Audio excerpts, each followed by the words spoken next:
Мы с вами привыкли, что за нейросети мы платим 20 баксов в месяц. За ChatGPT, за Claude, за Gemini у всех примерно тарифы за 20-30 долларов. И нам кажется, что это реальная рыночная справедливая цена. Но это обман, это ложь. И сегодня я развенчаю это большое заблуждение и расскажу, что будет дальше. Спойлер, будет ужасно. Если прямо сейчас вы используете подписку за 20 долларов, вы, если активно ею пользуетесь, вы сжигаете ресурсов на гораздо больше, чем 20 долларов. Каждый ваш входящий запрос стоит, например, 5 долларов за миллион токенов. Миллион токенов — это не очень много. Они сжигаются за несколько часов.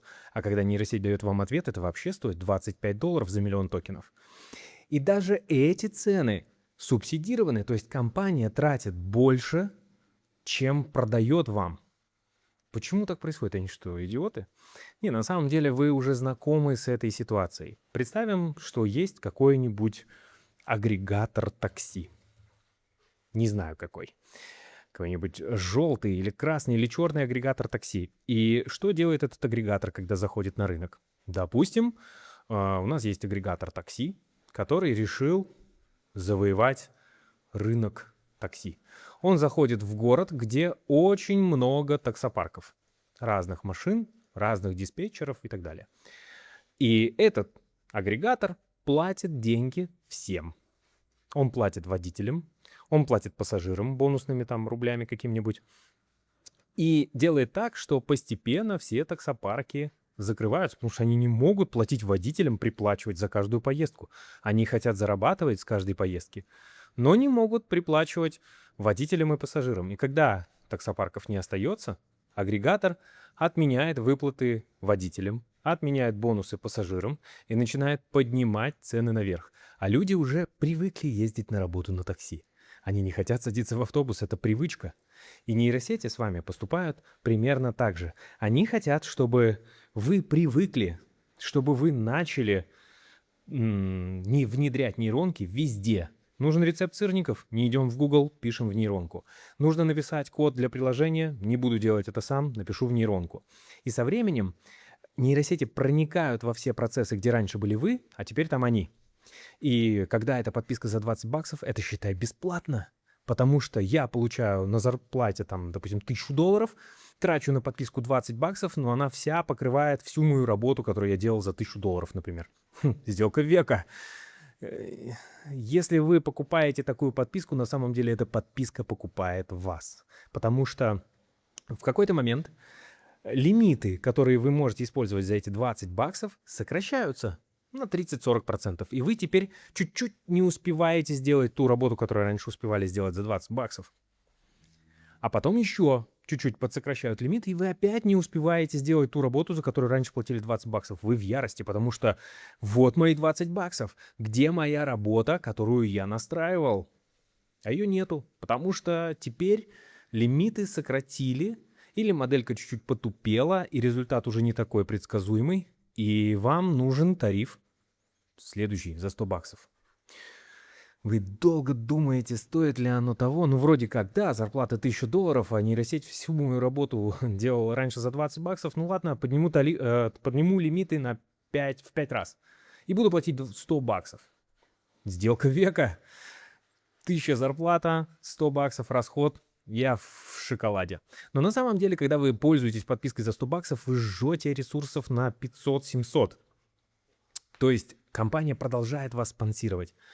Еще более глубоко запуская эти процессы внутрь.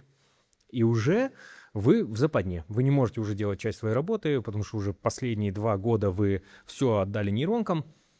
И тут наступает момент X, потому что токены дорожают, подписки сокращаются по лимиту, и в какой-то момент вы понимаете, что подписка за 20 баксов — это просто какое-то демо, чтобы просто попробовать на зубок, не знаю, там, написать пару сообщений в чат, и все. И остается это действительно для каких-то мелких бытовых задач, типа посмотреть рецепт сырников. Но у вас-то уже настроены и агенты, которые общаются с клиентами, разработчики, которые поддерживают ваш код и так далее. Что делать? Дело в том, что сейчас на самом деле, вот при всем этом ужасном флёре, который я сейчас на вас навел, Сейчас офигительное время возможностей. И это не тот самый случай, когда я разгоняю ваши фома, но это действительно так. То есть сейчас вам дают попробовать мощности стоимостью 100, 500 или 1000 долларов по подпискам за 20, 50 или 100 долларов. Вы покупаете эти мощности, и у вас возникает выбор, что оформить за эти 20, 50 или 100 долларов. И если вы примете решение, что вы внедрите AI во все свои процессы, вы проиграете. Потому что если все процессы, которые раньше вы делали сами, теперь они полностью проходят все через AI, вы в жопе, я уже говорил. Но если вы возьмете AI и с помощью него, например, создадите бота в Телеграме. Не знаю, вот давайте так обозначу. Бот в Телеграме. Под капотом у этого бота нет никаких нейросетей. Он выполняет какую-то функцию. Например, делает презентации. Ну, там, собирает из текста презу. Или позволяет скачать какой-нибудь логотип. Или еще что-нибудь делать. Какая-то сервисная функция. У этого пользователя, точнее, бота, накапливаются пользователи. Вы растете, например, у вас 50 тысяч пользователей в боте. И вы отменяете подписку на AI. Все, вам больше не нужна подписка, но у вас остался продукт, в котором 50 тысяч пользователей. Вы зарабатываете в нем на рекламе. Вы ничего не делаете для того, чтобы поддерживать этот продукт, потому что он как бы написан и существует, и работает. А если вдруг что, вы можете разово подключить AI, решить задачу и не оформлять больше подписку за 200 или 250 долларов или 500, сколько они там будут стоить на тот момент. Но если у вас в этом боте под капотом будет AI, вам конец, этот продукт не сможет существовать дальше при той же экономике, потому что, покупая токены задешево, вы можете заработать только если продаете их там с наценкой какой-то. Но пользователи могут перестать пользоваться ботом, если он станет чрезмерно дорогим. Условно говоря, ручная ретушь фотографии стоит 10 баксов, и в вашем боте тоже она стоит 10 баксов. Это бессмысленно. Вот. И поэтому что нужно делать прямо сейчас? Прямо сейчас нужно брать нейронки. То есть от них не надо отказываться, но нужно брать их и использовать так, чтобы результат работы, выполненной нейронками, оставался у вас. И он был независим от нейронок.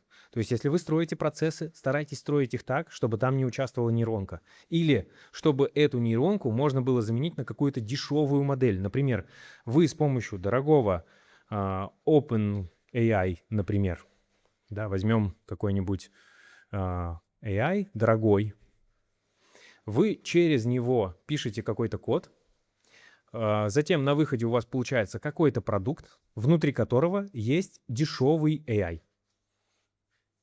То есть DeepSeek какой-нибудь, например. И вы сюда пригоняете пользователей, вы здесь получаете оплаты, но подписку на дорогой AI вы отменяете. То есть вы сделали продукт с помощью дорогого AI, в свой продукт засунули дешевый AI и получаете с этого профиты.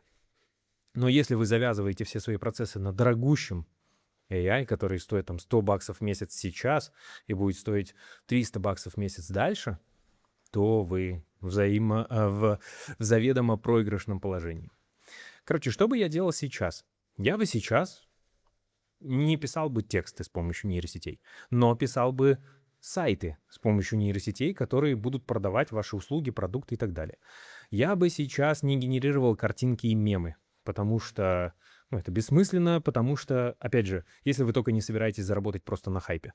Если вы собираетесь строить какую-то долгую систему, то нужно сделать так, чтобы вы зарабатывали не на этих картинках, а, например, на скрипте, который генерирует такие картинки уже с помощью дешевых нейросетей, например.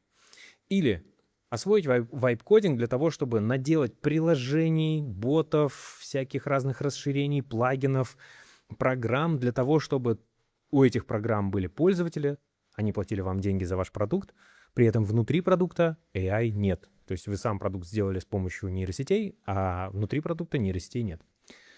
Такой вот небольшой подкаст рассуждения получился. Сегодня подумал эту мысль и понял, что не все знают, что компании спонсируют вашу подписку за 20 баксов. И она стоит на самом деле не 20 баксов. И даже не 100. Поэтому готовьтесь к тому, что цены будут повышаться, лимиты будут понижаться, а вы в это время можете успеть сделать что-то великое. Ну или просто рабочее. Подпишитесь на канал, если интересно про нейросети и все такое. Меня зовут Артем Исламов. Это канал «Лысый из браузера». В комментариях пишите, что вы думаете на этот счет. Лайк поставьте. И увидимся в следующем видео. Пока.